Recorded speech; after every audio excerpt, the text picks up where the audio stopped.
But how do we actually identify when a chakra is actually blocked? So many of us have had the oppression of our emotions. We've learned from different experiences to shut down and bottle those emotions. So this is where liver issues, stomach issues, acidity starts to happen. And if I believe that my voice doesn't matter, if I believe I'm not safe, just the nervous system connecting to those beliefs start this whole cascade of chemicals in the body, and the organs and the glands start contracting because they're in fight or flight. This is where our intuitive coping mechanisms come in, and we do the best we can. Put up a wall, get small, fake it, sedate, run, hide, blame. Those become our coping mechanisms and survival strategies, which are fantastic. They keep us alive. They keep us alive. They're just not long-term strategies. So we take them into adulthood and we don't upgrade them. Stewarding another soul, we're just going to be passing on those behaviors down to the next generation.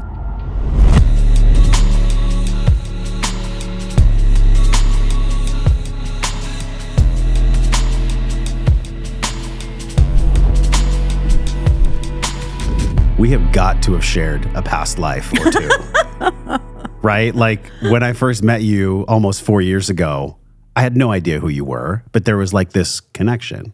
Yeah. And I felt that with you. Like we can go a year or more without talking, and then I see you again, and it's like we just pick up exactly where we left off. But there is something about this, like the way that people connect to each other. Yeah. And it's an unspoken thing. You know, like Zach Bush might call it like the enteric nervous system and you know, the little signaling mechanisms that we have. There is something that you, if you had to guess, this is a fun way to start a podcast. If you had to guess, where do you think we connected in a past life? Or what is our soul connection? Or what is the etheric cord that you and I share, if you had to guess? I really think we were brother, sister, and like were bound in some way to really help each other out. Like, I feel like it was a blood connection of just because I feel brotherhood when I look at you, when I see you, when I feel safety. I feel a yearning and a desire to support you, to guide you, to receive from you. There's trust, there's respect, and there's just this inherent safety and resonance. And so for me, it feels like sibling because I still feel that today. Yeah.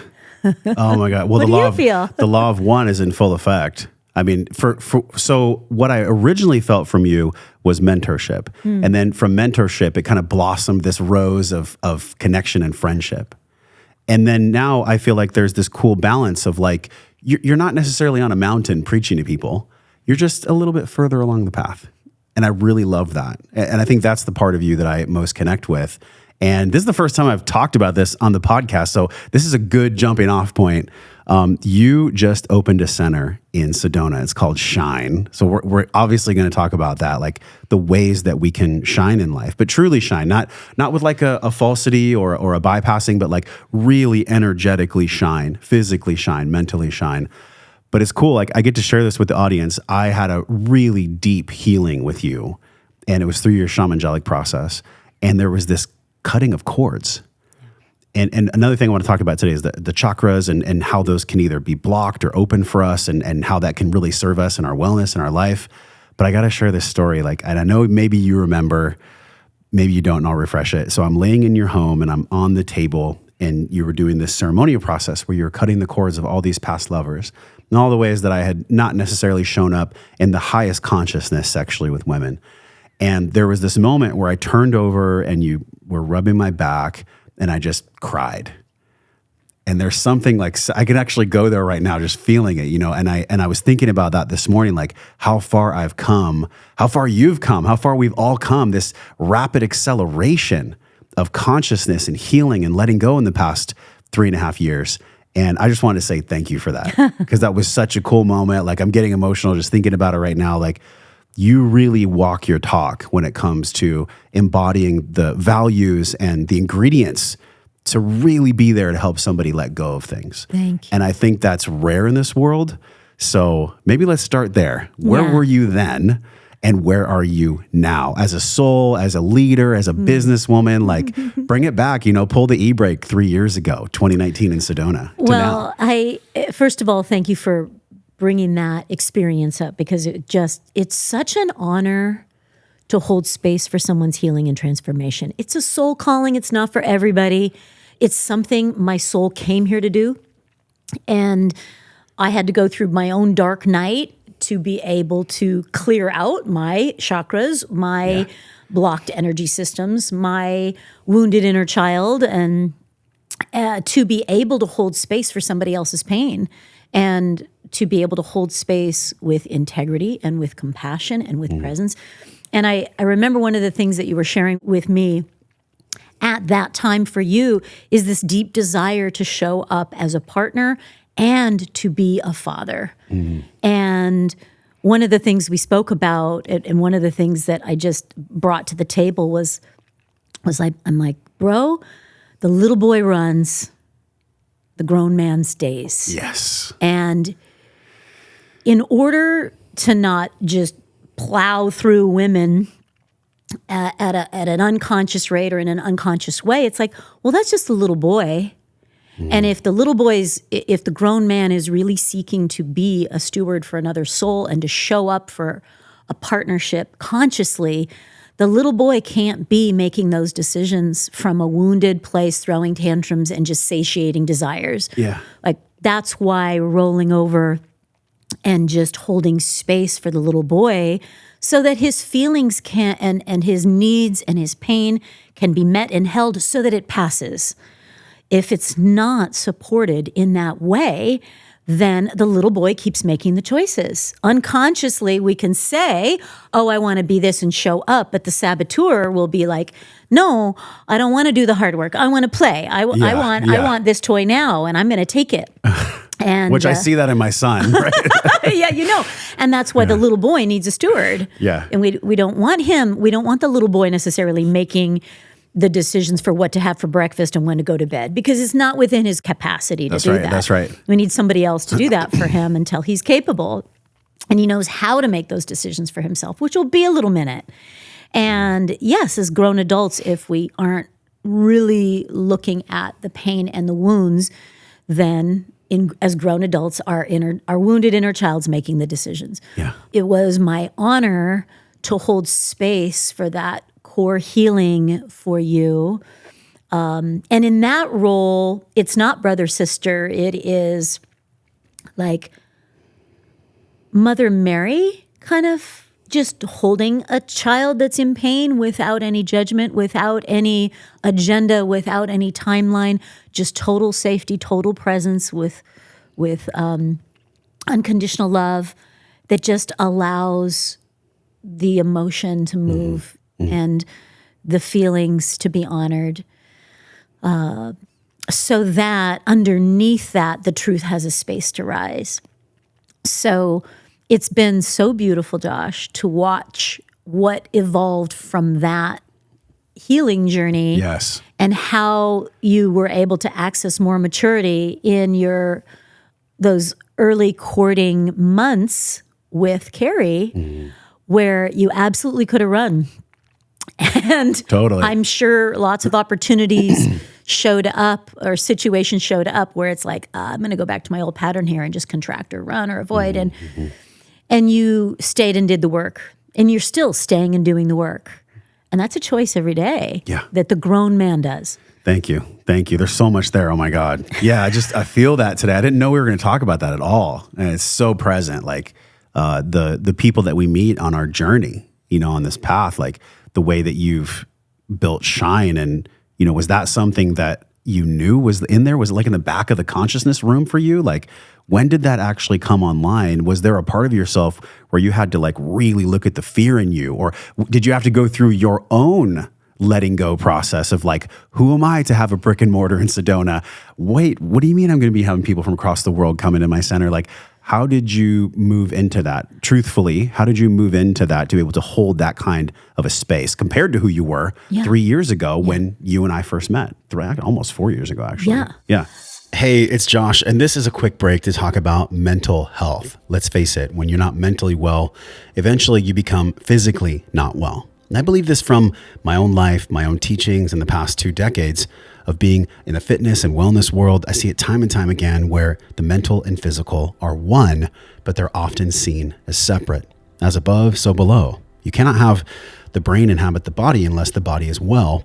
And the best way to make our body well is to take care of our adaptogenic threshold. Now, this is an interesting concept because at the point of homeostasis or perfect balance in the body, if you want the scientific term, there are checks and balances within a system of the central nervous system, the enteric nervous system, and really in all the communication channels of the body, there are feedback systems that communicate to one another when we need nutrients. Now, most foods, even if they're organic, do not contain enough adaptogens or nutrients. These are special herbs and compounds that only appear in the highest quality superfoods on the planet, and they're scarce. They're hard to source. This is why my friend Drew Canoli has made such an impact with Organifi, not only in my own personal life, but in the life of my family and in literally tens of thousands of people who have heard about and purchased Organifi because of this podcast. You can benefit just like they all have. All you have to do is go to joshtrent.com/Organifi, ORGANIFI, and use the code WellnessForce to get 20% off your entire order, which is a massive grandfather savings. You won't find a better price on the internet, even including Amazon. Trust me, we've scoured it. Head over to joshtrent.com/Organifi. Use the code WellnessForce to save 20% off your red, green, gold juices, all the healthy supplements, the proteins, the pure, the adaptogens. They're all very challenging to source. I know Drew personally. He spends a lot of time and energy with his entire team sourcing out the organically made adaptogens. The red juice is my all-time favorite. There's the cordyceps, the reishi, the red beet, all organic, and it freaking tastes amazing. You can get rid of the pre-workouts that get you all amped up with fake caffeine, and you can bring yourself back home to homeostasis. That's what adaptogens do. joshtrent.com/Organifi. Use the code WellnessForce to save 20% off. So, I've been doing transformational healing work full-time for over 2 decades, and it was my own healing practice, seeing a lot of clients and, one-on-one, doing groups and coaching and, facilitator training for light workers, because I really feel it's valuable to pass what I've learned and the tools in my medicine bag on to others so that we can really bring more light workers and healers online that have powerful tools for transformation and not just scratching the surface. Because when I was going through my dark night of the soul, counseling and talking about it was not sufficient. I mean, I needed something a lot more real, a lot more impactful, a lot more deep, and a lot more transformational and quicker. Because I'm like, look, I am a single mom now with twins that are 3 years old. If I don't get my shit sorted, it's going to get passed on, and I'm not interested in that. And so I really wanted transformative tools early on. And so I've dedicated the last 2 decades of my life providing support and transformation for people that are going through their awakening, their dark night, their stepping up, getting them the tools that we all didn't get necessarily as kids or as adults, conscious relationships and clear boundaries and all those things. And years ago, my mom would come in when I was a little girl and say, "Good morning, sunshine, rise and shine." And that did stay with me, like that word shine. And it was a seed she planted in me as a GPS, as I figured out how my light was being dimmed, where and why, where others were involved in that, where I was involved in that, and how to reclaim that and how to shine it authentically. And in the process of doing that, then it's been my soul path to support other people finding their radiance and reclaiming their light, their power, their truth in an authentic way. And years ago when we met, a voice came in and said, "Inspire millions to shine." I'm like, millions? Huh. I'm hitting hundreds, okay, solid. I'm solidly hitting hundreds each year, solidly with client sessions and all of that. And I'm like, and with who I'm training, I'm hitting a solid half a mil, half a thousand, you know?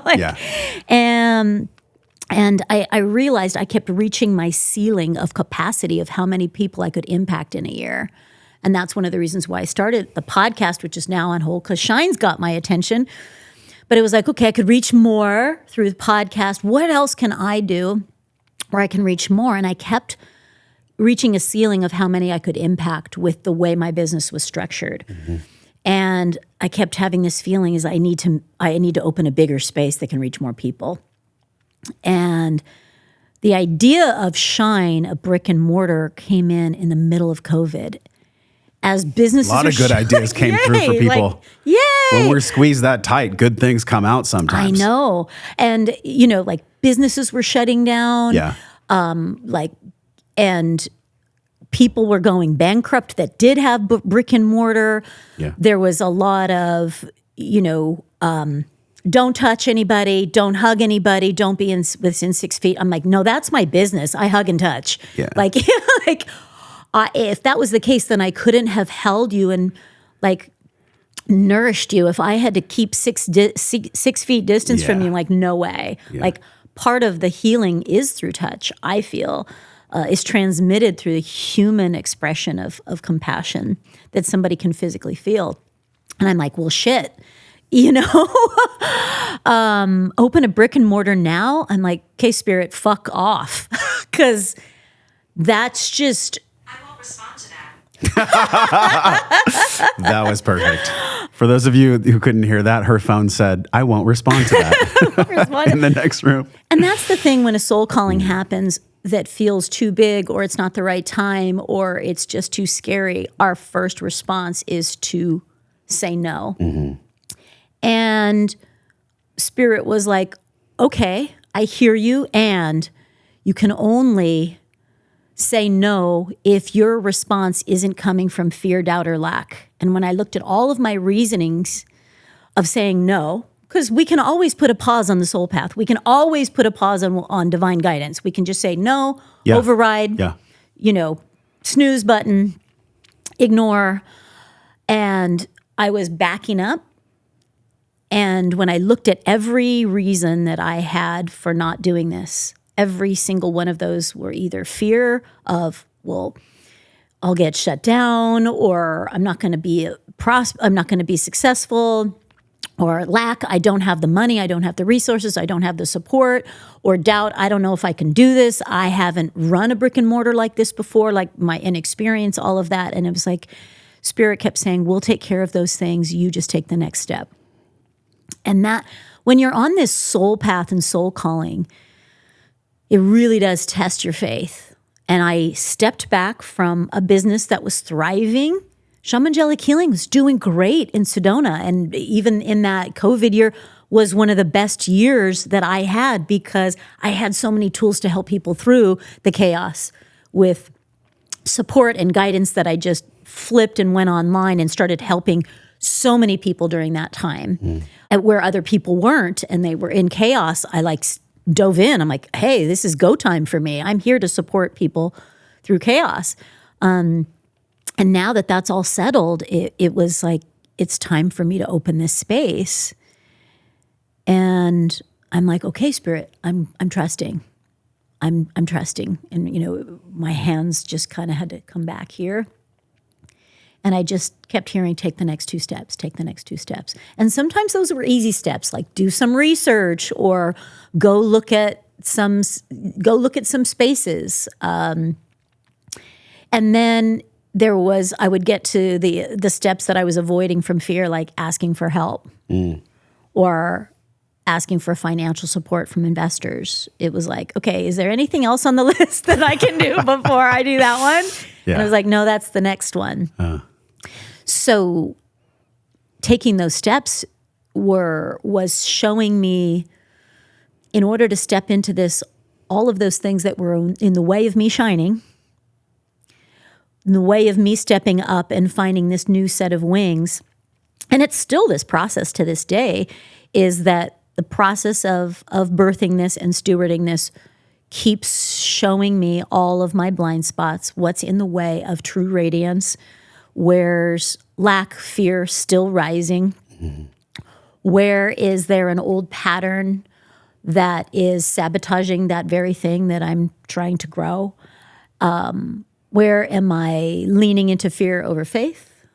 Where am I not asking for help? Where am I putting everybody else's needs in front of my own? And I'm like, I'm in it for sure. The rewards, though, and this is what's different about your soul path versus when you're asleep, the rewards are so much greater than the challenges and the costs. They're so much greater. They nourish the soul at such a deep level. I'm in tears so often about the transformation and the beauty and the impact that Shine is already having. When I see Shine inspiring millions to shine, whether it's 25 people in a breath work or a little boy that comes in for the first time and he tries the gong, and I see that something just changed in him when he gets to have that experience. Families or couples that are taking their pictures in front of the wings, the tears that are shed, the power that is reclaimed, the tools that are learned. I'm like, this is it. This is it. It's happening right now. Everything that I said, thought, and dreamed, I'm now in the 3D manifestation of it. And this space is inspiring millions to shine. I'm excited to come visit. I know. So y'all need to go to Sedona and visit Shine right now. It's on a street called Coffee Pot. Is that? It's in a big center. I love the street names in Sedona. They're so quaint. Something that I was feeling when you were sharing was I flashed back to early 2020. We had moved from Sedona, and then we went to Hawaii, and then we went to San Diego. And right when we got our place overlooking the ocean, overlooking the bay, boom, the lockdowns hit. Yeah. And it just devastated me because it was my dream to have children and live in San Diego. But sometimes Spirit has other plans. Creator has plans that sometimes are so hard to swallow and so hard to accept because it's so painful, the attachment that we have to how we think it should be. And I wonder for you, did you, in the process of opening Shine, was there a part of yourself where you were you're recognizing maybe the ego said, it has to be this way, or I need to have it like this. And you had to deal with the waves or the sadness or the grief of things not working out like you wanted to. You had to literally walk your talk as a shamanic healer, and you had to receive what was actually coming through for you instead of what you, quote, were trying to force or wanted to put into place. What was, maybe there was many, but what was the biggest one that you had to take an honest look at where you were attached and you had to deal with the lesson of being healthily unattached? Over and over and over every day, Josh. And over.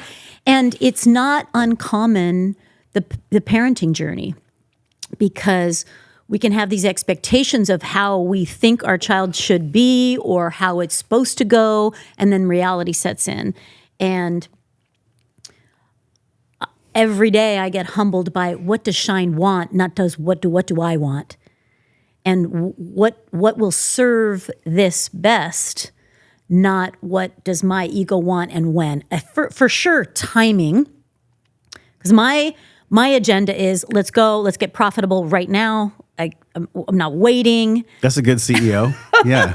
Let's go. Sure. And in listening, which is the same thing as a parent of listening and letting the child lead about their timing and what they need and what they want as a soul, I just keep listening. What does Shine want? Okay, we try different things, or I try different things, whether it's hiring this person or trying this format with events and things like that. Then I get to sit back in the feminine and listen and feel, is this working? Is it sustainable? Is it thriving? And be honest about the system isn't working for us. We got to scratch it. Now, do I want to scratch it? No. Do I throw a tantrum? Sure. And the reality is we've got to start over with this particular system. It's not meeting our needs. Thought it would, but it's not. And the quicker I can surrender with that, sometimes I'm really great at that. And sometimes it takes me a little bit of time to catch up with something that's not in alignment, whether it's a staff member or we had from the very beginning, there was this mural, these 14-foot golden wings, which are in the center of the main sanctuary. I saw those, yeah. They're stunning. They were already there when you came in? You painted them? Yeah. That was a vision long before we even had a location that I knew was going to be on the wall. And that process of the process of finding the space, thinking it's here, and no, it's not. It's going to be over here. And the process of, oh, this investor's going to help. No, they're not. Okay, there's a better investor coming. And just that trust of, if there's a pivot, which there is so often, like every day. Yeah. Oh, I thought this new hire or this program's manager or this manager was going to be this way. And it's like, yeah, for the first month, and now not. And the sooner I can get on board with the reality of it, throw my little tantrum, the sooner I can surrender and be like, okay, what's the solution here? Yeah. What's the lesson here? And where am I in the way? Because a lot of times, Josh, it's a management skill that I need to refine, or it's being better at hiring, or it's managing my time better or self-care, prioritizing self-care. Wow, I'm glad you have a lot of hats then. Shit. You probably have 100 hats. So many. So literally. many. I mean, literally and figuratively, you have many hats. And like with those wings as an example, I saw it on the wall, and I had one particular muralist come in, and they started designing it, and I'm like, I'm not feeling it. And they had this dark rendition with like brown pointy wings, and I'm like, there's also something about trusting your intuition and trusting your inner knowing that even if other people are saying, hey, this is it, and this particular muralist was like, no, you're not honoring my creative vision. I know what's right. And this is going to be incredible, and you're stifling my creativity. And I get to sit with that and hear that, and also listen to Shine, and like, but what does she want? Not what do I want, or what does this muralist want, but what is the truth? What is really wanting to be expressed here? And I'm like, I hear you that I'm stifling your creativity, and I think we're good here. I think I'll take it from here. Which, in other words, like, bye-bye. And thank you, because I'll find somebody that really does hear the vision in alignment with what I'm feeling. That can be so hard, because sharpening intuition only comes through life experience. You can't like get past that on from your parents or society. You actually have to go through kind of the cuts and the scrapes and the bloodiness of sharpening your own intuitive sword. But along the path of doing that, and I can imagine everybody feels this, whether they're like a entrepreneur, a mom that wants to do amazing, a dad that wants to do amazing, just a human being that has some kind of path, some kind of dream. Well, and I think I find that the sharpening of the intuition comes from the life lessons of not listening to it. Yeah.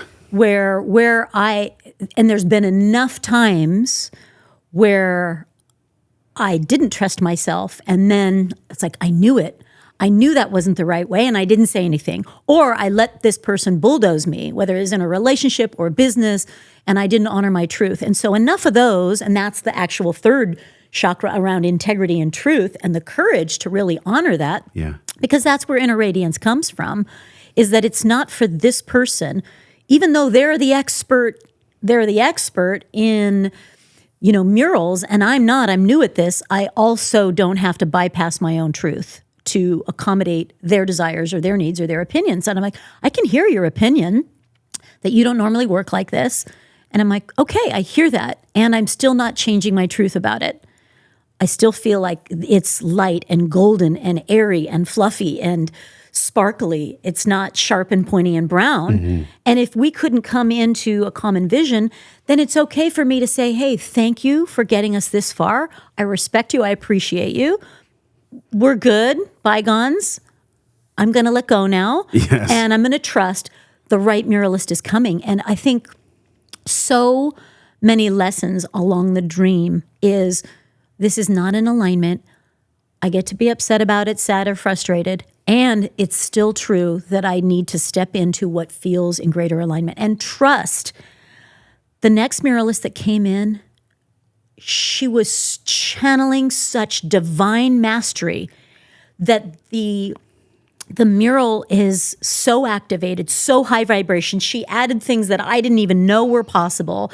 And that's the reward that happens when you do trust your intuition and when you are allowing the divine creator, source, your higher self, whatever you call it, to guide you. Magic happens. Yes. Over and over and over again. We get a really big somatic experience when something's wrong. Some people call it a gut feeling. But I mean, depending on if your gut-brain axis or if your digestion is off, your gut feeling might actually just be from trauma or hypervigilance. So I'm really curious about this. And I've been thinking about this in my own life too. When I have an intuitive hit about something, it's not like it's this punch sledgehammer for intuition. That might be instinctual. Like if somebody's trying to hurt my child, that's a sledgehammer moment. I'm going to go chase and defend. But intuition, it's like this, like the feather in your cap. It kind of tickles us. So intuitively, when you have this muralist, and for any of us that are doing anything that we love or care about, there's this moment where we get that initial tickle or we get that initial feeling. What are the structures that humans create in our brains? Because it ain't in our heart.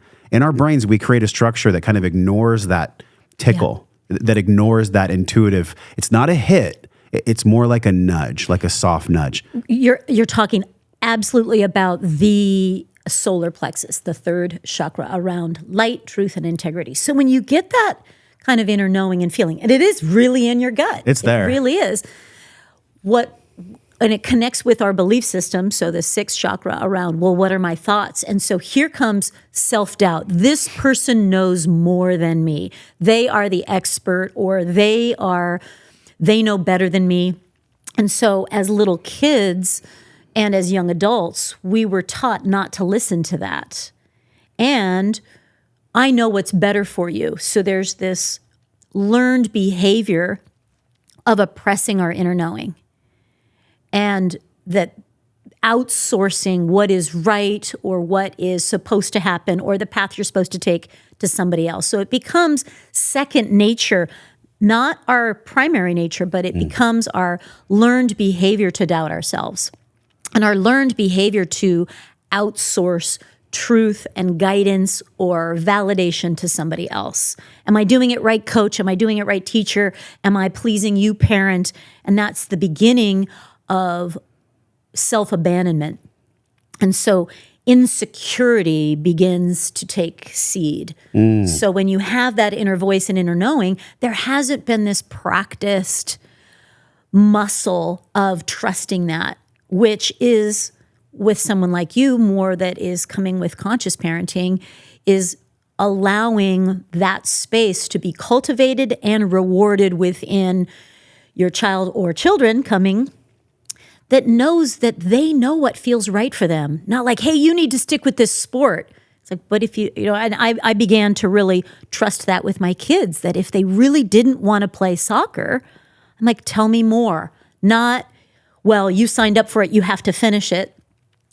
But it's like, tell me more, tell me why, so that I could see if there were valid reasons or if it was just fear and I need support or I need a tool or I need more practice so that I have more confidence in this sport. It's such a more blended way of exploring. Like the old school, my father would have said, well, do that because I said so. And I think we've all felt that at times. Like maybe you even received that from your parents. No explanation of why things were or why a choice was good for you. It was simply because I said so. And there's nothing to learn from that. Like that probably shuts off our intuitiveness in that you said it was the solar plexus chakra. And that's power. So this is where dad or parent, because I said so, is basically throwing a blanket on the individual's light.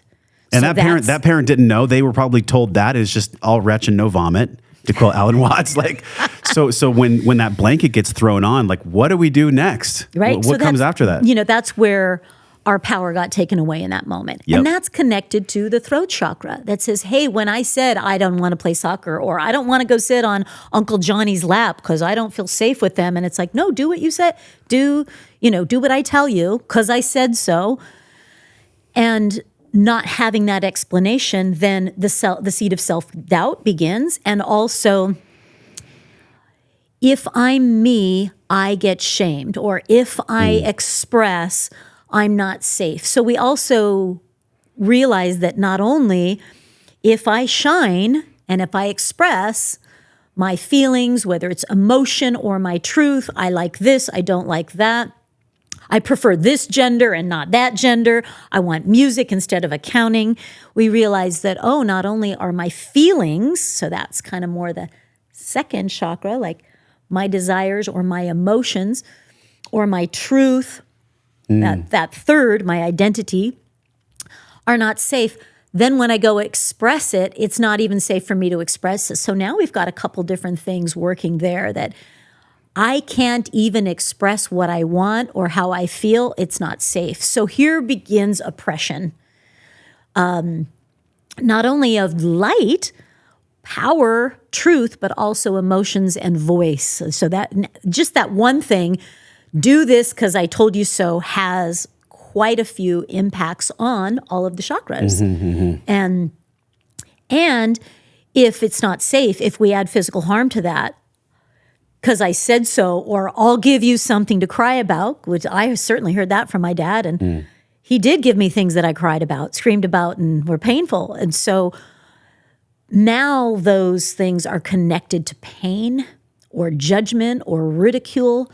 So it's pretty reinforced. We're going to shut that down. Yeah. And then that learned behavior manifests with sometimes, a lot of times, physical disease. Of course. Right? Like, so let's start here. When you look at the chakras as an energy system, that's the, I guess you could say that's the most authentic way to explain it. But in the West, it's kind of like meridians, energy.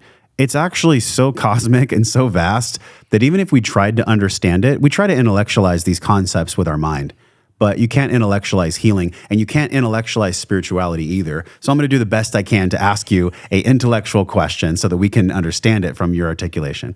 So when a chakra is blocked, and there's actually, like you had mentioned, a blanket over it, how does that exactly, what are the symptoms and signs that our health is suffering because of an energy center, not because of a diet choice or, because of being bathed in EMF. There's many different ways we can heal, but how do we actually identify, what is our intuitive faculty that we can identify when a chakra is actually blocked?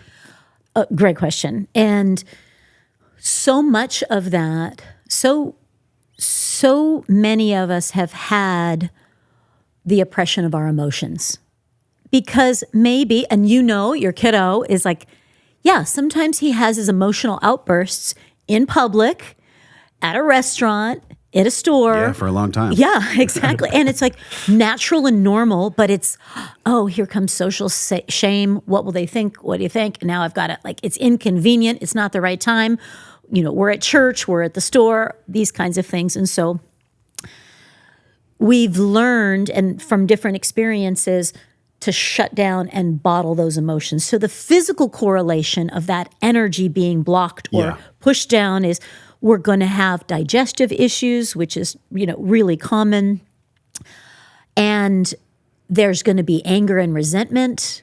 So that's kind of in the liver where there's been a wrong, or we felt like our voice was silenced, or when dad said, no, my way or the highway, this is how it's going to be, and we have anger and resentment, but we're not safe to share it, then it's not uncommon to crave alcohol to put out that fire, because there's not a safe or healthy way to express anger and rage. And if I can't go toe to toe with my dad, I'm too small. He's got the power here. So this is where liver issues, stomach issues, acidity starts to happen. And then that creates more physical disease in the body. And if I believe that my voice doesn't matter, if I believe I'm not safe, just the nervous system connecting to those beliefs start this whole cascade of chemicals in the body where I don't feel safe. And so that in itself creates dissonance in the body, and the organs and the glands start contracting because they're in fight or flight. They're not in, I'm okay, I'm safe, I can be me, I can express my truth. My parents, I can trust my parents. They're not going to squash me, harm me, or belittle me.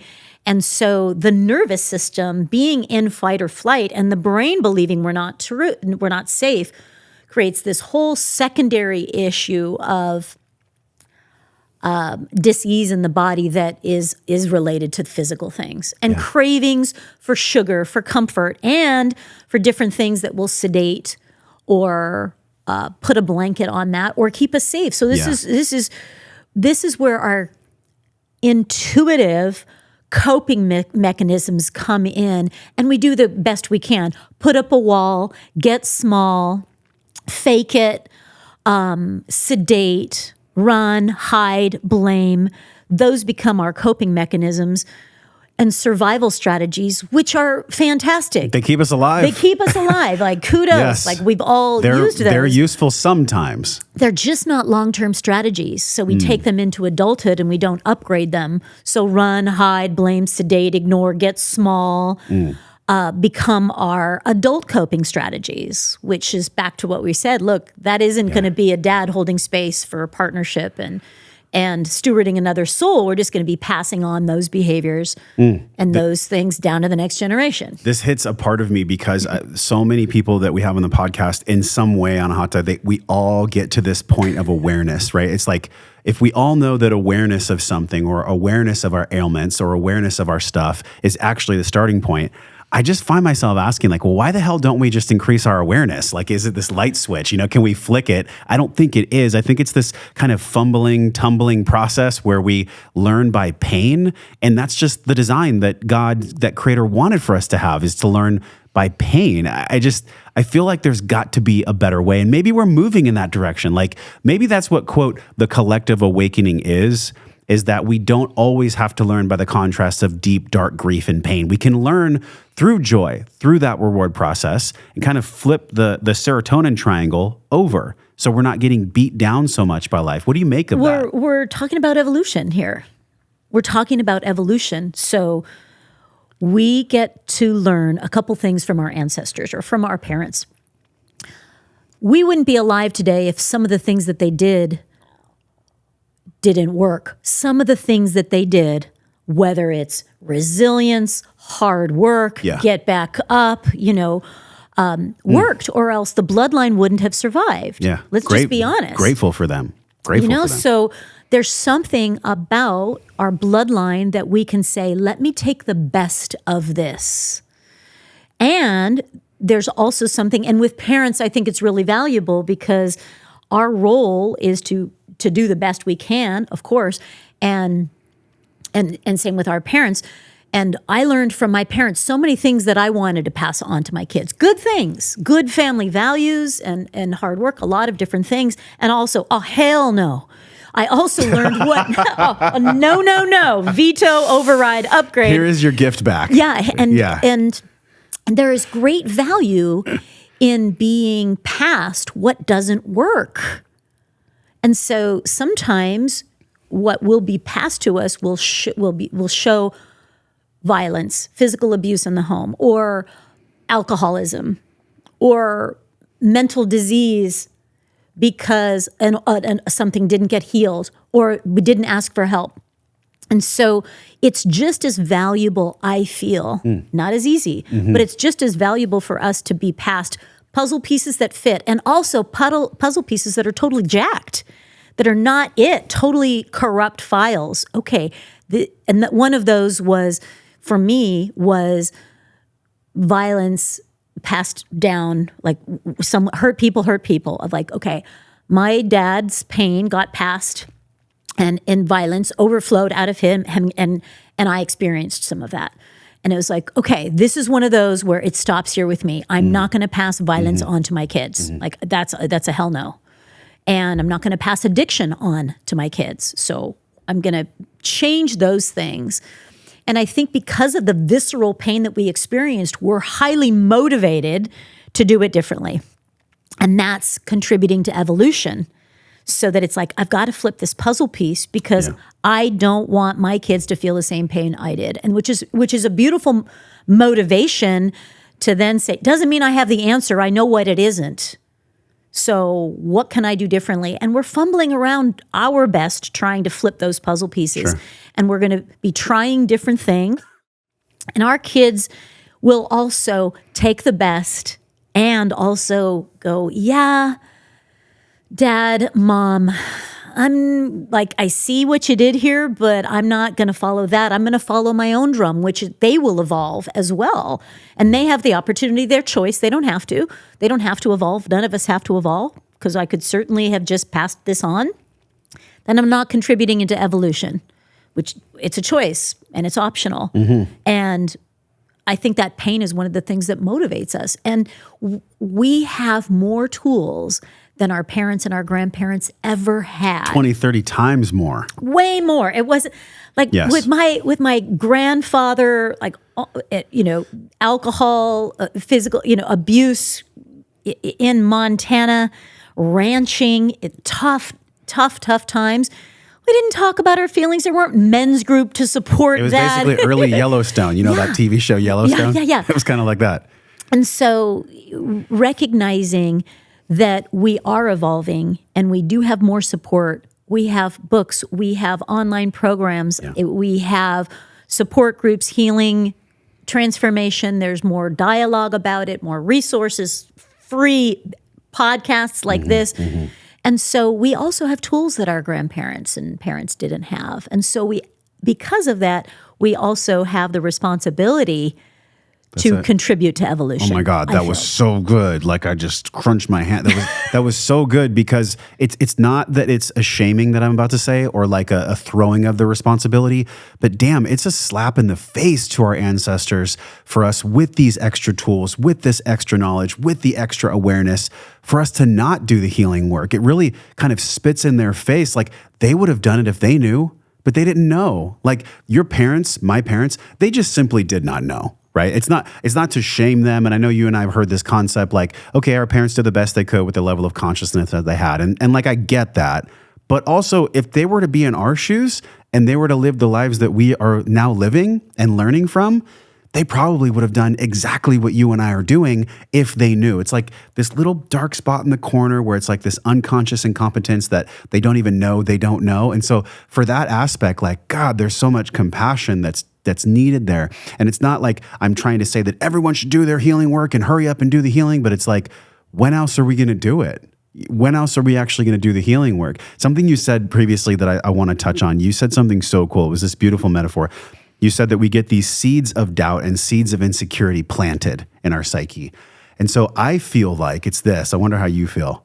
We have to essentially close our eyes and tap into our own garden, right? Where our soul plays and lives. Like, kind of like your mom said, hey, good morning, rise and shine. Like, that's a core memory of yours that fuels you from a place of love.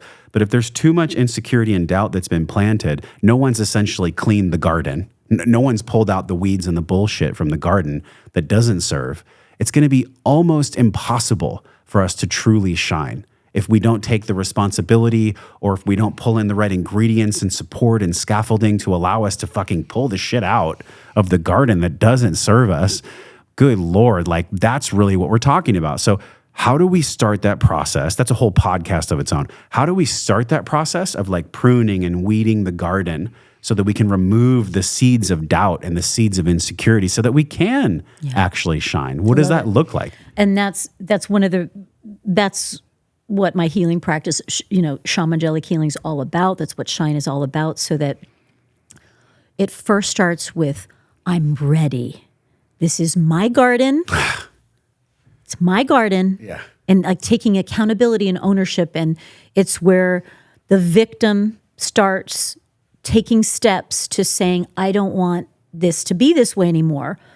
I don't want to be rageful.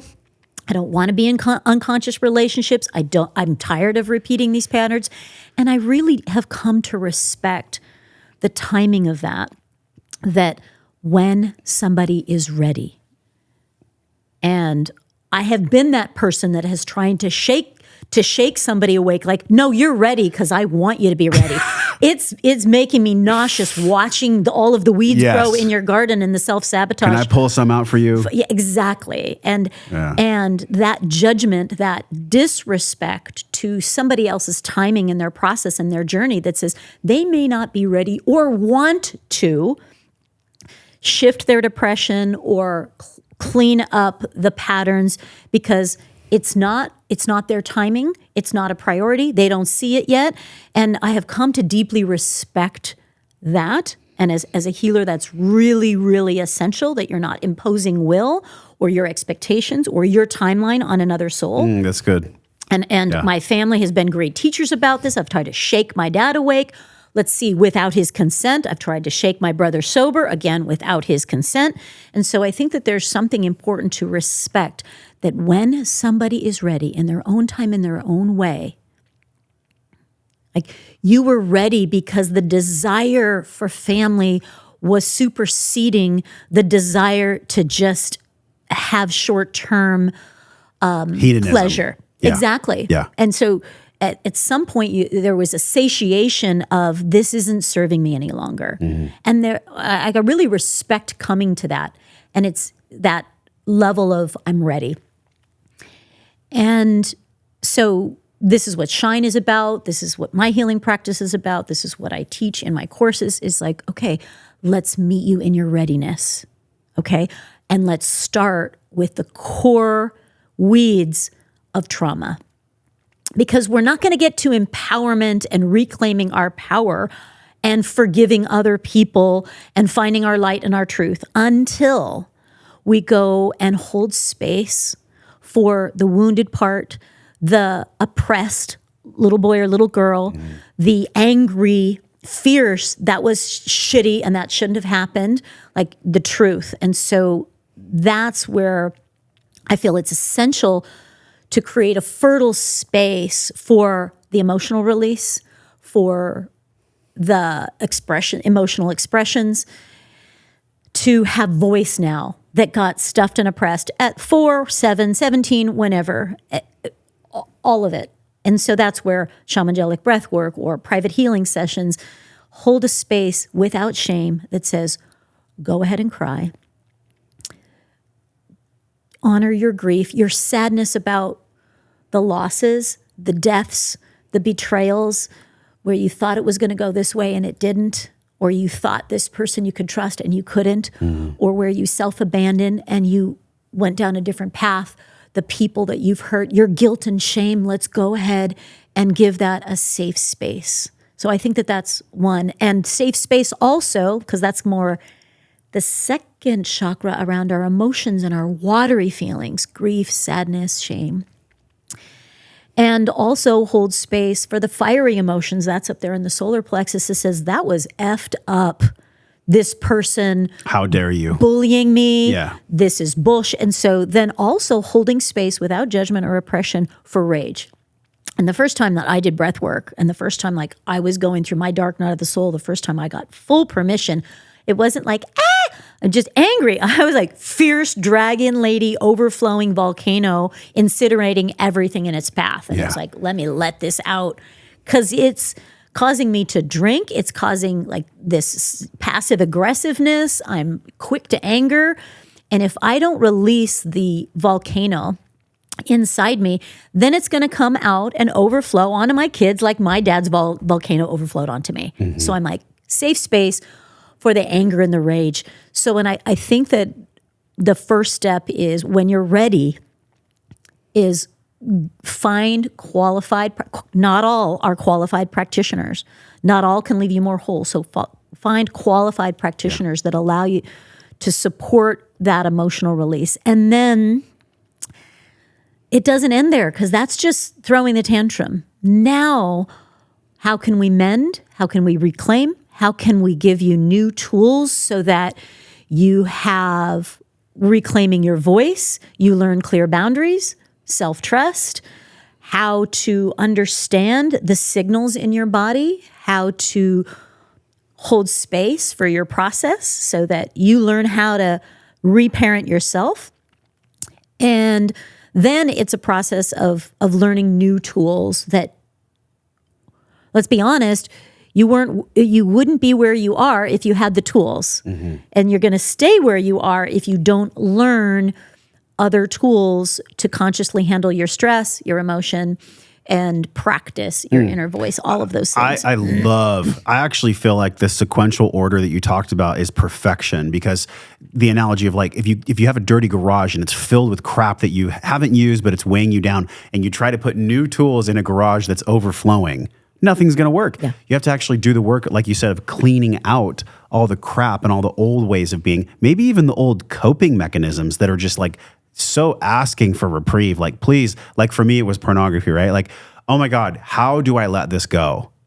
How do I let go of this? Like, what is, maybe it was at some point in your life, you battled with alcohol, right? So like we all, I don't know any healer or anyone that has a heart they speak into the world that hasn't dealt with like the throes of addiction or the hands of Watiko that just like grabs them, you know? And I feel like that's part of the birthing process for you to actually live your life on purpose. So I wonder, like, with that contrast, someone's doing the work of cleaning it all out. It doesn't always have to be through a quote peak experience. People can go get some gentle breath work or they can go get a healing session. But unfortunately, what I see, and I want you to shine light on this.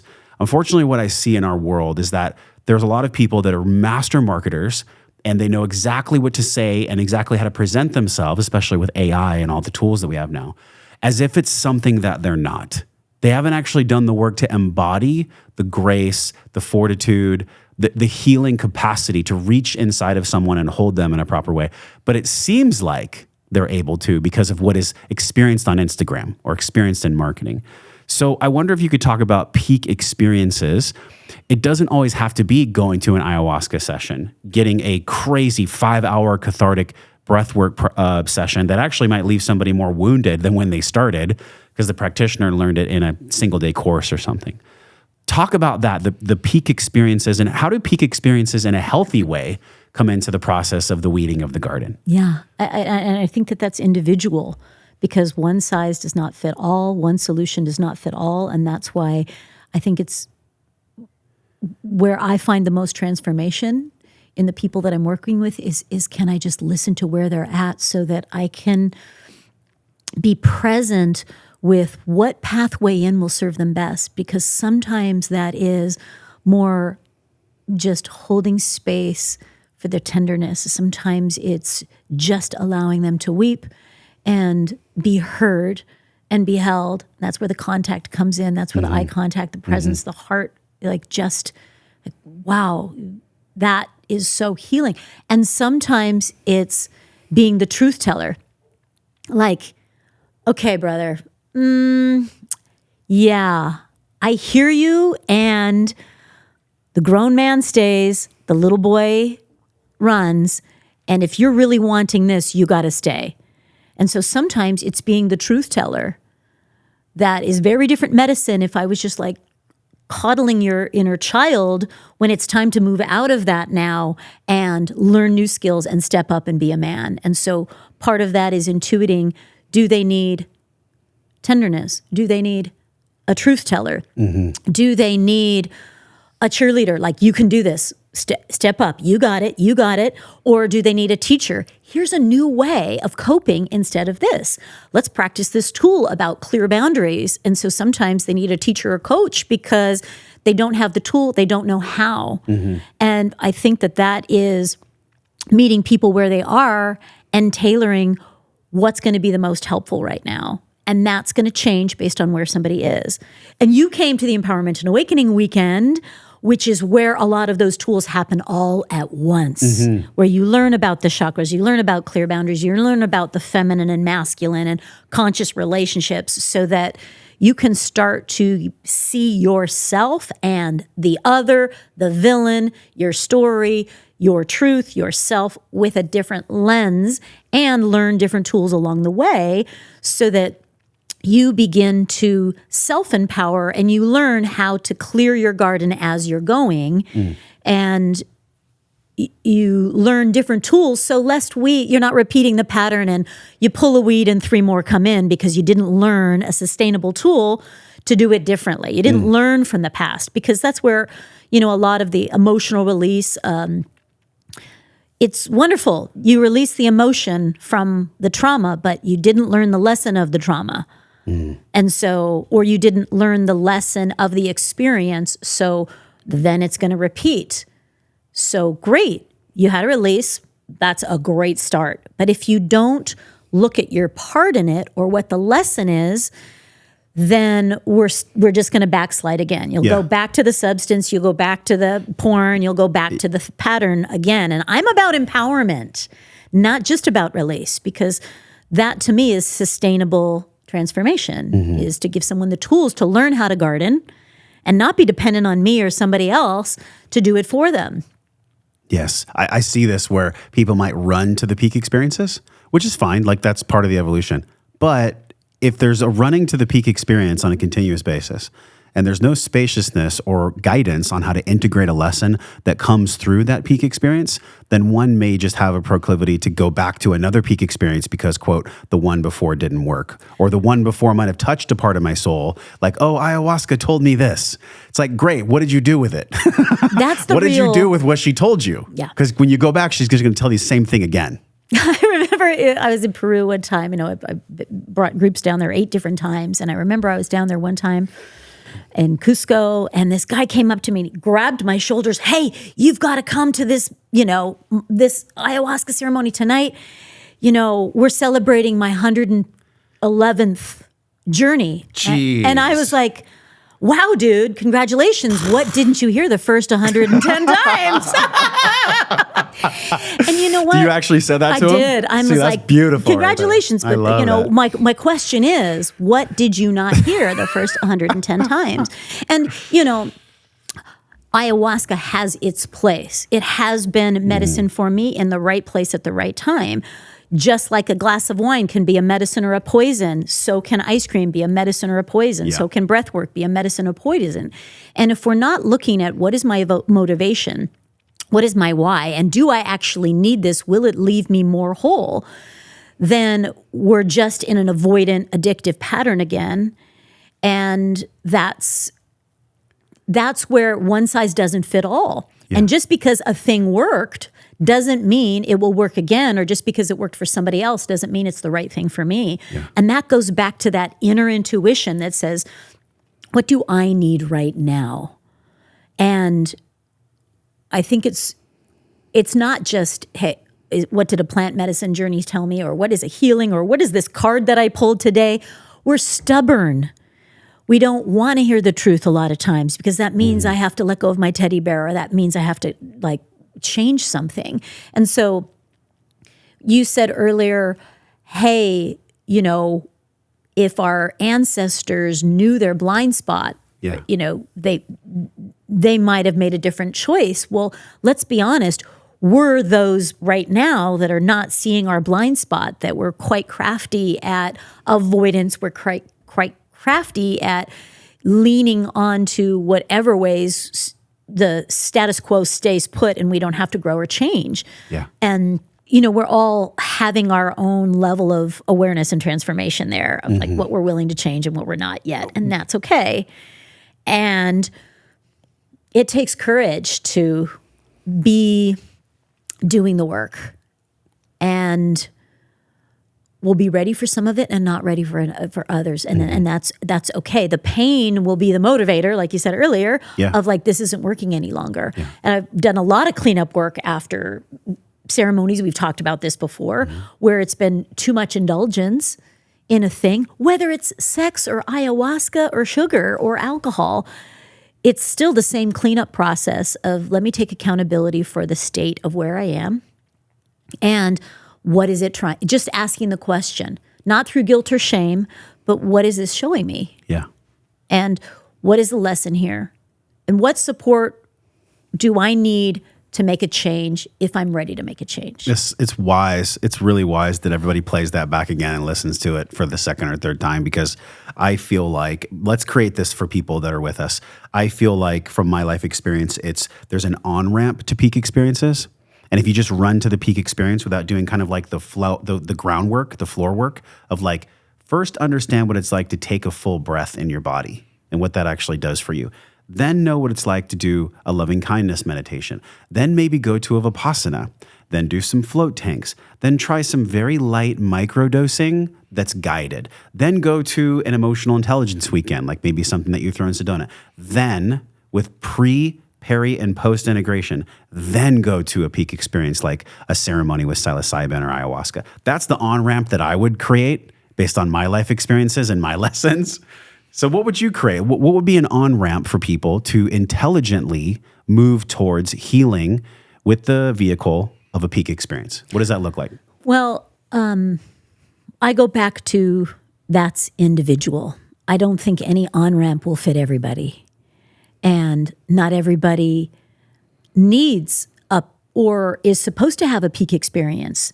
And so I think that people learn differently from different experiences. And life experience is a great teacher if we just look back and take the time to look back and say, let me look at the peak experiences of my life, the peak joys and what was working, what was I choosing, what were my priorities and beliefs when I was totally shining and in my power. And in the peak lows, where was I? Where did I give my power away? Where did I get lost? Who was I following? What was I believing? Where did I get lost? I feel that you can learn so much from sitting the same way you would in a ceremony with total presence and intention with the classroom of your life. And that you can learn a lot. It's just not as sexy.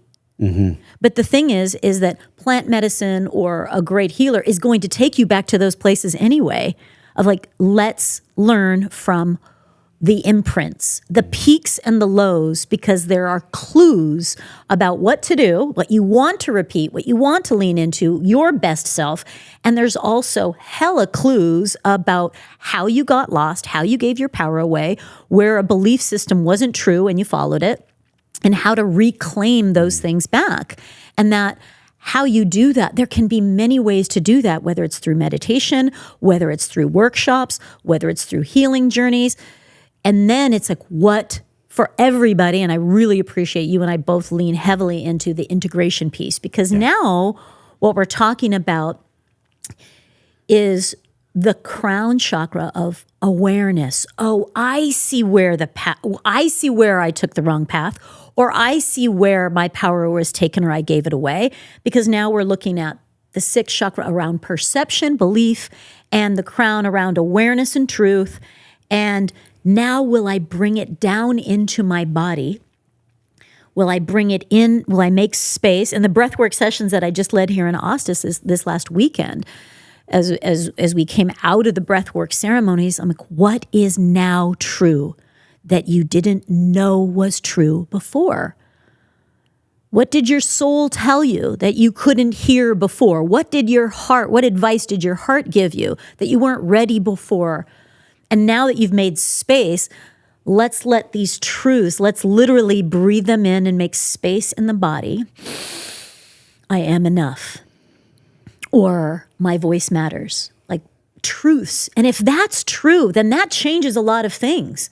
Because if I'm enough, then this relationship that doesn't see me that way, or this belief that doesn't validate me, I can let go of that situation now, because if I'm enough, then this doesn't fit any longer.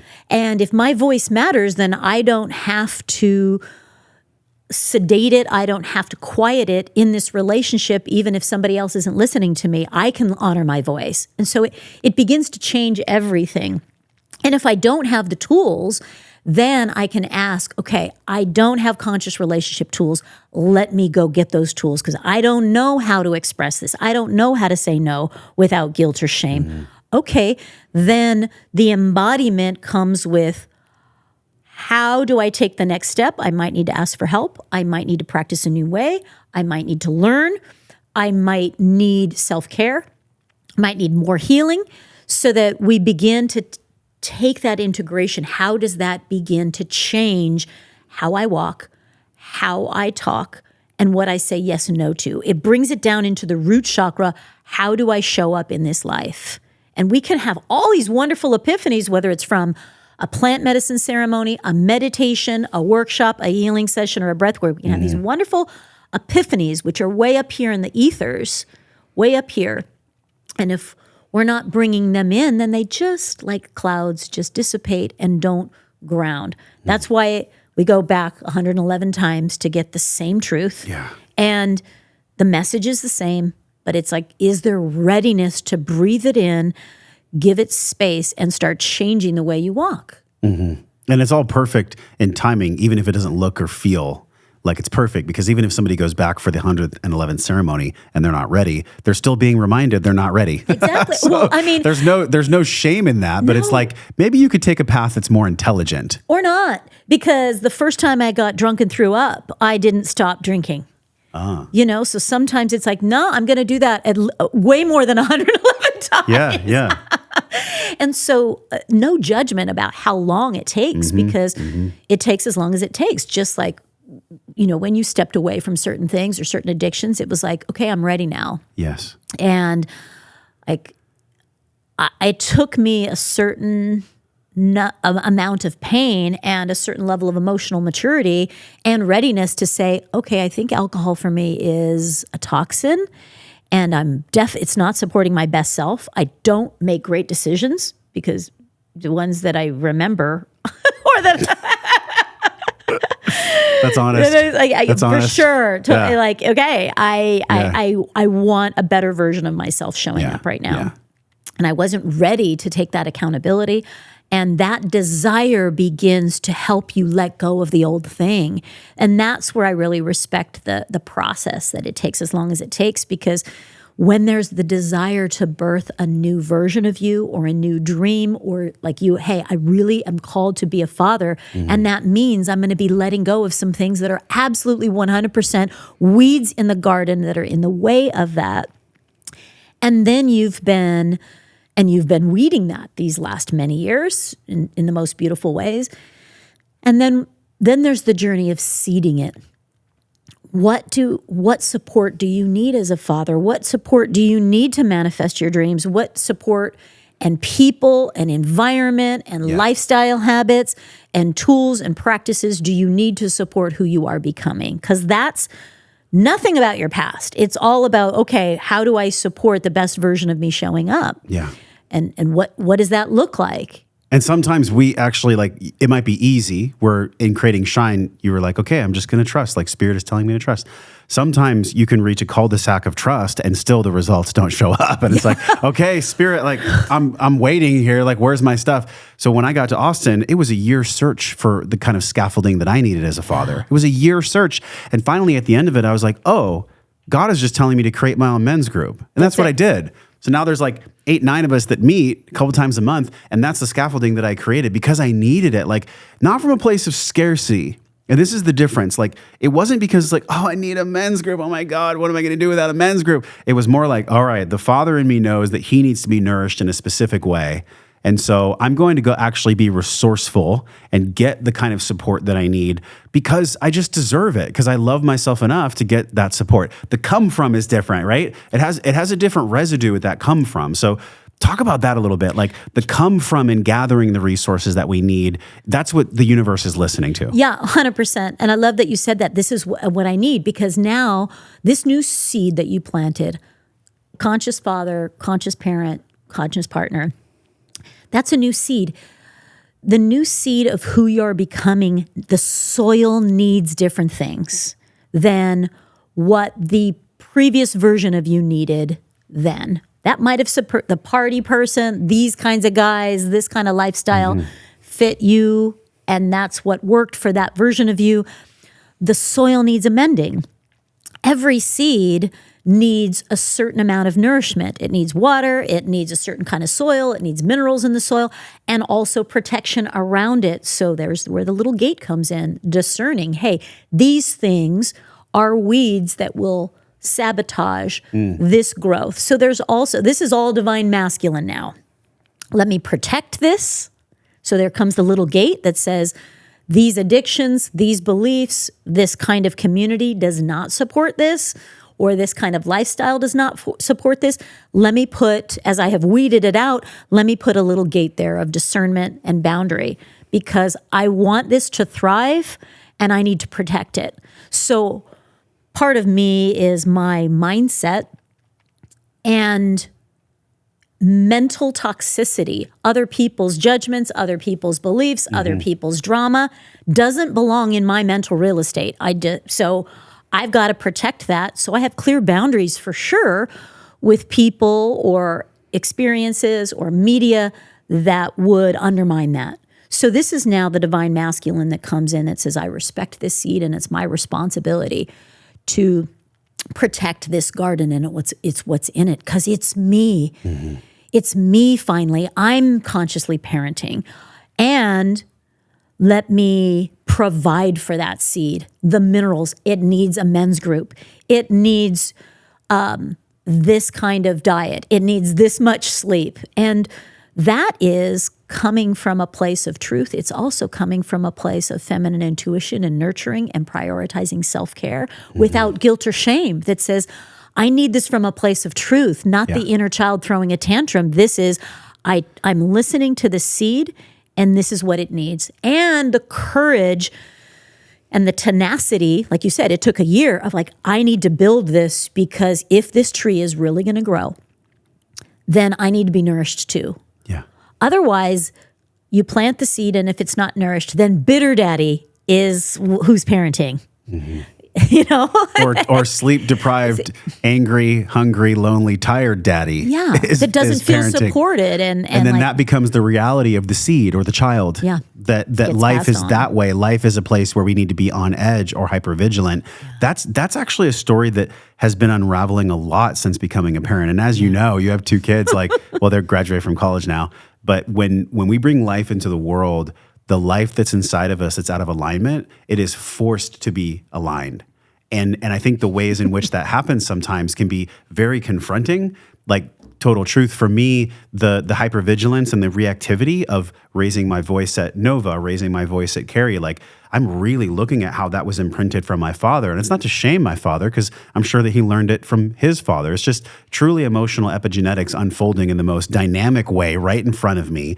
And sometimes I become like almost entrenched in that moment to the point where it's only in reflection and in conscious reflection on a continuous basis that I actually learn from it. It's that continuous kind of emotional inventory, Anahata, that allows me to sit here with you now and be like, okay, I'm definitely better than I was 3 months ago. Definitely better. But there's this process of checking in, which I love our freaking analogies on this podcast, the garden, the weeding.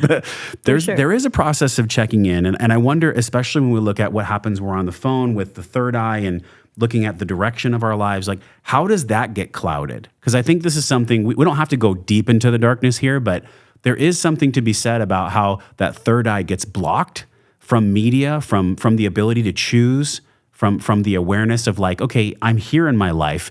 Last year I was here. Let me take some solace and some gratitude for how far I've come. How do you see this? And this is like, I don't know if you've ever been asked this question. How does society and our phones and social media, how does that kind of block, how does that block our third eye specifically? What do you think of that? So one of the things I think, when our human eyes are open and receiving stimulus all the time, that in itself is blocking the pituitary and the pineal gland, because we're not using those gateways for what they're meant for. And that's where we see the Buddha sitting with their eyes closed, their human eyes closed, so that the inner eye can open. So the third eye, if the human eyes are always open, then third eye never gets a chance to bring in information. We don't get to see through that perspective. And so when, during breath work, same thing, people are opening their eyes. I'm like, well, then you are processing your external reality through what you can see, rather than closing your eyes and seeing what's inside. Oh, I see this chamber of my heart that's got cobwebs around it because I closed that off because of this pain. Or here's this rage, or here's this truth, or here's this vision. And so when we don't use our third eye, when we don't connect with our crown, it's kind of like not using a muscle. It begins to atrophy. And then we're only receiving the data from our human eyes, which is like looking through the lens of truth through a straw and thinking that's all there is, or social media or Netflix or whatever it is, the news, the screen, that this is truth, this is reality. And if we don't have the discipline to put away the screen that is funneling what agenda I should be prioritizing. Yes. If we don't have the discipline to say, I need to put this aside, turn it off so that I can actually look at and perceive the soul screen, the divine consciousness, the sixth chakra around perspective and seeing the bigger picture. Because when we close the human eyes that looks through a straw, now the 1/3 eye can see, oh, I see why this person's showing up this way. I can see why this isn't working my business. I can see why I was angry in that moment with Nova because I'm exhausted or my inner child hasn't played for a while. I can see things that my human eyes and my human brain, when my eyes are open, we're accessing the human data bank, which is mostly outdated files, mostly corrupt and given to us by somebody else. So I'm processing through a very small, limited, corrupt field of data that is then skewed by social media, right? And so it's the awareness that I want to keep opening that database with truth, with bigger perspective, because I know this is limited. So that's a daily practice of closing eyes. That's the daily practice of like connecting the crown to, hey, spirit, truth, soul, higher self, ancestors, whatever you can access in the 5D that is not so much the 3-dimensional reality. Hey, help a sister out here. Help a brother out here. What do you want me to see? What do you want me to know? Show me what I'm not seeing here. Give me advice. Let me have access to something my human mind just cannot get around. And so that's the practice of daily meditation, daily inquiry with our eyes closed. It's so good. I have to close my human eyes to really cultivate an awareness of my third eye. Yeah. I mean, that is like, take that and put it in your spiritual bank for life because that will constantly pay dividends. I think the reason why people have challenges with meditation, and I always tell people too, just based on my own experience, taking a class with you with the shamanic healing breath work, like if you are not a meditator, start with breathing. Yeah. Start with breath work. Like that can be an access point to closing your eyes, feeling your body, and then whatever spirit is trying to give you, whatever the creator is trying to work through you, it cannot come in if your eyes are wide open and you're only living here in the 3D. It's just like literally, it's not possible. But there is something to be said from this. Like social media isn't all bad. Like it allows people to see and experience us right now. Connect. Somebody's on YouTube right now watching. There's a place for connection. There's a place for connection. And it's a slippery slope where it's very easy because of the way social media and screens are designed for it to be a crutch, for it to be addictive. And I by accident left my phone at the bank the other day. And so I was without it for 24 hours and it was like, wow, this feels really good. My nervous system, I'm like, and I watched how often I pick it up for connection, or my business communicates with me, my staff communicates through this, my family communicates through this, but so does that desire to pick up for connection. And I was like, wow, witnessing how it's unhealthy, and that we'll have to have back to solar plexus around integrity and discernment with where we give our power and attention to, and to block times away from it so it doesn't have power over us. Because I was like, okay, I can see this having power over me. Oh yeah, in a little unhealthy ways. And so many of my dear soul tribe are saying the same thing of like, okay, I need to get off. Of course, I need to get off this, app for a while. I need to have a little, media break. I need a phone break, just to reset the nervous system and also to just get quiet. It's so wild. The pendulum of our lives has swung so hard to like technology being the thing that we all use on a daily basis for work, for connection, to make a living, right? To live our purpose. But then I feel like people like you and me, and I know Mark, you just hung out with Mark Groves. Mark Groves, yeah, dear friend. And his Kylie's about to have a baby. He's about to have a baby. He's gonna be a dad. He's going to beat you in March. So what I'm saying here is like all these in-person events and bringing people together where you can hug, you can play, you can shut off the trappings of the 3D world and the conscious mind. You can really close your eyes and get into the third eye and the unconscious mind, that's actually what is going to be the true wealth, I think, as we move forward the next 10 years is who are the people that are super skilled and have the gravitas to lead in-person events. That's actually going to be where all the wealth is. Yeah, there's going to be marketers and there's going to be AI. There's going to be all this huge arena where people make money with technology only. But I think a craving in everyone's soul is like, how do I get back to people? Yeah. How do I get back to this? Yeah. Which is like this long form conversation where we can spend time with each other. And the podcast touches on that. It touches on that part of our beingness that we're all thirsty for. We're like parched in the freaking desert of information, but the wisdom we're all craving is only coming from this. It's a connection and frequency. It's a frequency that's transmitted between two people or more that is, and this is where you and I also kind of step back from different things that keep us from being sedated or that are numbing or dulling down our essence, because now it's being transmitted between you and I is like connection and presence. And it's like, oh, that nourishes a part of me that can be in a crowded room and have not be connected. Yeah. And deep presence with that is just, it's so nourishing for the soul. And I realize that's one of the reasons why I chose to like leave alcohol at the table, because I was craving connection, not through alcohol that created a fake, like, oh, we're having fun. And when I stepped back from alcohol and I realized, what do I actually have in common with this person? Yeah. Is it just we're sedated and we do stupid things?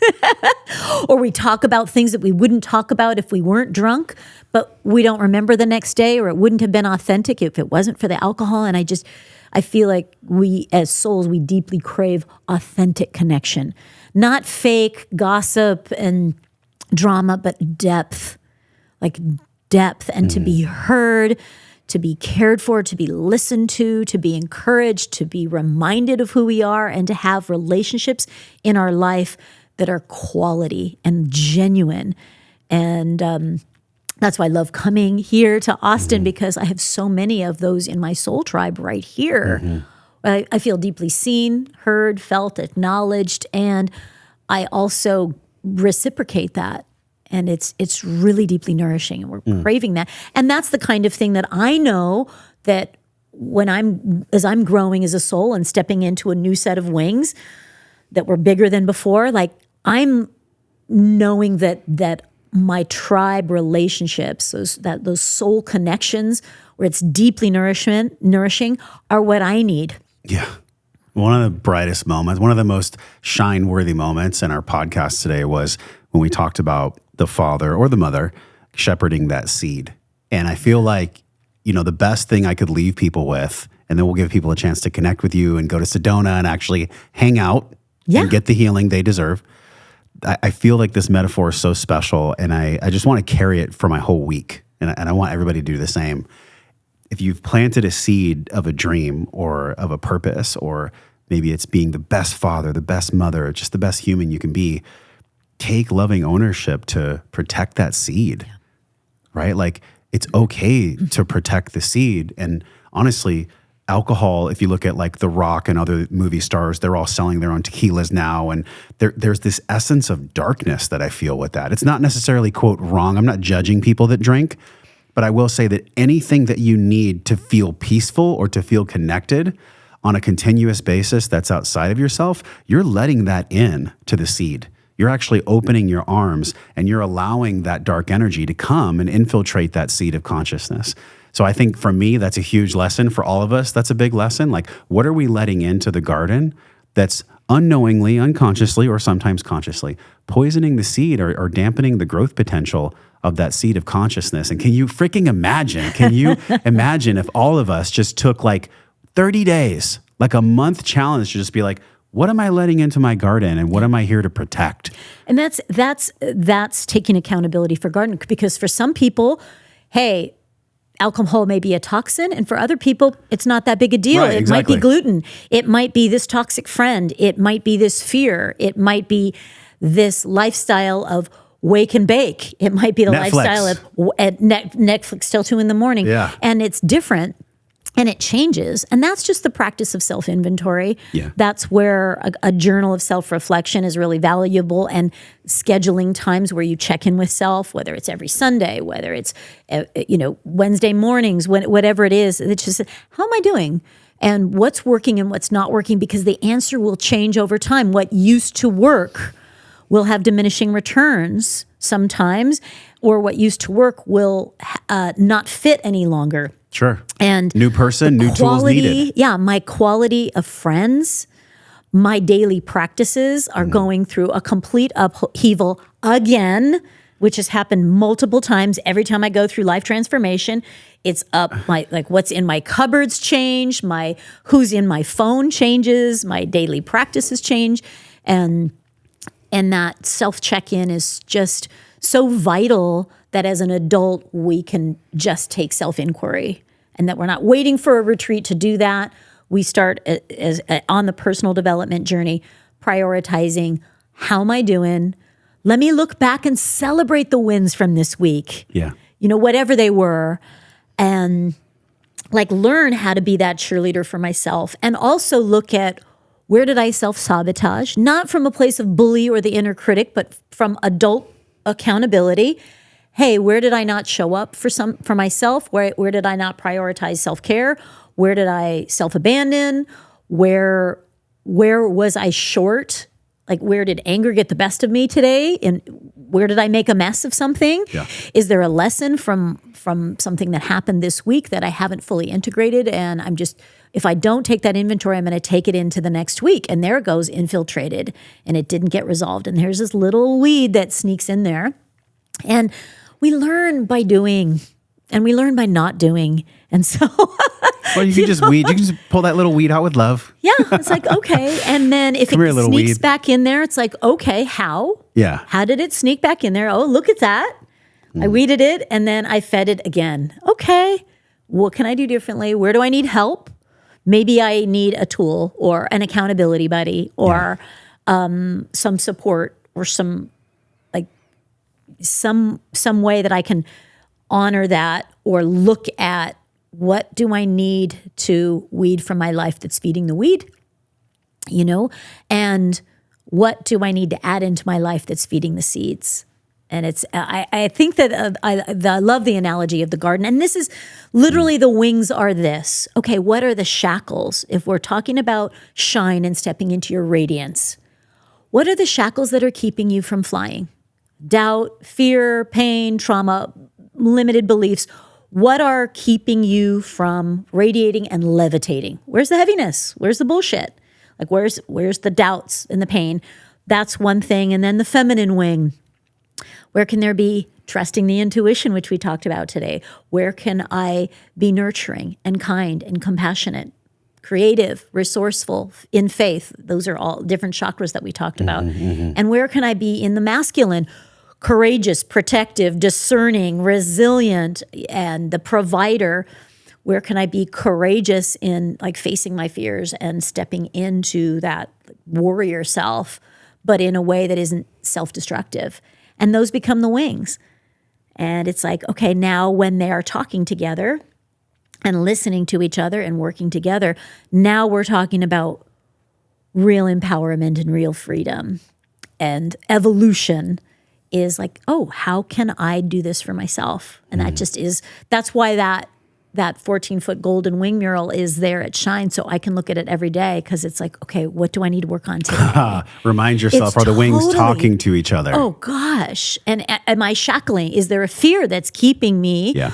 Is my masculine just forcing and pushing, the toxic masculine just forcing and pushing and getting a little aggravated? And then am I going in circles, creating chaos because I'm not balanced? Yeah. Right? And so it just becomes a roadmap where, whether it's core healing that's happening or a tool, or step into your soul mission. And that's why I love the different programs and the different services that we're offering. Meet people wherever they are on the journey. And it's so much fun. And I'm right in there I'm like, I'm right in there going through the process too. I'm not walking on water for sure. Every day I'm humbled to keep refining and learning. And someday I crush it. And the others days I'm like, yeah, that was a clusterfuck. Well, this has been, let's try it again. This has been so just synchronistically cool that we happened to come together on your trip to Austin. And like, what a, for me, meaningful trip in a time machine 4 years back. Yeah. What a meaningful trip we took today. And I wonder, like, I asked you this question in your living room 4 years ago, this question of wellness, and it's definitely morphed for me, you know, because now in the Breathe program and everything that we teach, it's like, okay, am I nourishing myself mentally, physically, emotionally, spiritually, and financially? Yeah, for sure. You know, I used to teach from a pentagon, or I used to teach from a square, but now I teach from a pentagon because I really didn't honor finance before, like the essence of money and the energy of money. So in the center of that pentagon is us. It's like, are we nourishing all those aspects of ourselves? So think back to 4 years ago in your living room, just for fun, and then flash forward to now. Like, what a beautiful journey you had. What a meaningful, painful, amazingly rewarding journey maybe we've all had. What have you learned the most that allows you now to live your life well? What is wellness for you now? What have you learned in the past 4 years that really is the essence of wellness? I think I'm in the midst of flipping it and refining it. There's a whole nother level that I'm still practicing of prioritizing self-care. And in order for shine to shine, in order for me to shine, that has become a center point for me. And I'm really practicing leaning into that. I'm rebuilding it because it's been a tenet that's been there, and it has to be at the next level. It has to be at the next level. So I'm unpacking and weeding the things that are in the way of that at this next level. And so I'd say self-care and daily practices and like morning routines. I'm rebuilding that foundation again for wellness so that everything else can stack on top of that. And so I'm in the process of rebuilding that. And I think it's valuable to know that at any stage of your life, you can start over and rebuild. At any stage in your life, you can flip values and say, you know what, this is more important right now. And like you just added in at a certain stage in your 40s around the financial piece. And it's like, oh, I can add that in now. Anytime. And that's the root chakra around, oh, I need to actually have financial security and financial abundance that sits in the root chakra so that I can provide safety and groundedness for my family. That is a need I have. And so that wasn't necessarily, you flipped it and you're in the process of really building a strong foundation there. And at any time along your journey, you can add in something that's been missing. And it might be awkward at first, and it might be slow going. And that's reaching out and staying with it and falling and getting back up again and just continuing the process of building it in a way until it gets to that place where it's like, yeah, this feels good. Then it's like, oh, now I forgot this thing over here. I got to go take care of that. And it's okay for it to be a journey and not feel like you have to have your shit all together all the time. What a wild ride this is, isn't it? You have come so far, honey, since just years, just like how you've shown up and just like, it's just so beautiful to how you parent, how you are like ready to expand the family, and how you've shown up as a leader in the community during challenging times, and how you've shown up for yourself and asked for what you needed and let go of things that weren't in the way and had the tough conversations. And you're so willing to look at your part and where you can grow. I just have deep respect for you as a leader in this community. And thank you for stewarding, this next generation of conscious leaders so that at least they're more prepared than we were to navigate this journey called life. Oh, thank you for coming on the podcast. Wow, what a special one. This is one for the book. So obviously it's at shinesedona.com is the shinesedona.com. This is where people start, right? Yeah. They go right there. We have so many tools there. the Empowerment and Awakening weekend that you came to, 4 or 5 years ago. 4 years ago, yeah. That we're having that. It happened in May. That's often at least, 3.5 days of just the tools. What are the dates in May? May, I think it's like the 17th or something like that. Okay, so y'all have like 3 weeks after you're seeing this, hearing this, to go if you feel inspired. Yeah. But if you go to Shine Sedona and you go onto the calendar, there's all kinds of upcoming events where either Shine is sponsoring or somebody else is renting the space for a wellness retreat or training. And I offer, for those that are called to the healing to the healing arts, I offer my training there, my shamanic training, to really up level, healers and light workers. There's private sessions there if you're needing one-on-one work, because when I was going through my dark night, it was, a lot of group experiences, and also retooling those so that I had the tools, but it was also one-on-one work so that I could process my individual, experience. So all of that is there, plus a really cool boutique. And so you can go and follow at Shine Sedona. That's our socials, or follow me, Anahata Ananda. And I'm so excited for people to have the experience of Shine. And we're doing a lot of virtual events and virtual sessions so that people can get the support if they can't make it to Sedona. That's something that COVID taught me, is like, well, be sure to have a virtual community so that globally people can access an online support system. So we're having more virtual events and more virtual sessions. Thank you. Thank you for all you're doing. It's a lot. And I loved your honesty today about balancing like the masculine, feminine, of like knowing when you need the nourishment and the care, and like, God, that's just the most trustable thing. When somebody that's doing big shit in the world is actually talking about the stuff that they're still working on, that's what we all need, y'all. So from my heart to yours, thank you, Anahata, which, by the way, y'all need to know this. That's the heart chakra, the Anahata. That is. Thank you so much for being here. We're going to do a free gift for your audience. Let's do the free gift. So in the show notes, I'll give you a guided visualization for chakra, like a chakra balancing. Super easy, 15 minutes, so that you can just close your eyes, whether it's before bedtime, in the middle of the day, or first thing in the morning, to just close your eyes and just take a walk through the issues and the energy of each energy center with some affirmation, with some gentle breathing, so that you can kind of come into that internal alignment before you start your day or at the end of your day. So we will get you a free gift, a little visualization for you. Thank you. Okay. It is right below wherever you're watching or listening to this podcast. And truly, from my heart to yours, what a gift this was today. What a cool, anytime we get together, it's great. But like, there was something really special about the return of energy after so many years. So thank you for being here. And from my heart, from Anahata's heart to yours, until we see you again, we're both wishing you love and wellness. We'll see you soon. Hey, thanks for watching this video. If you love this video, hit subscribe. That way you'll be automatically notified when new videos come out, new episodes, and also share this video with a friend. If you loved it, they're gonna love it too. Check out some of the videos on this screen that are perfectly curated based on the video you just saw. Make sure you follow me, and I'll see you in the next video.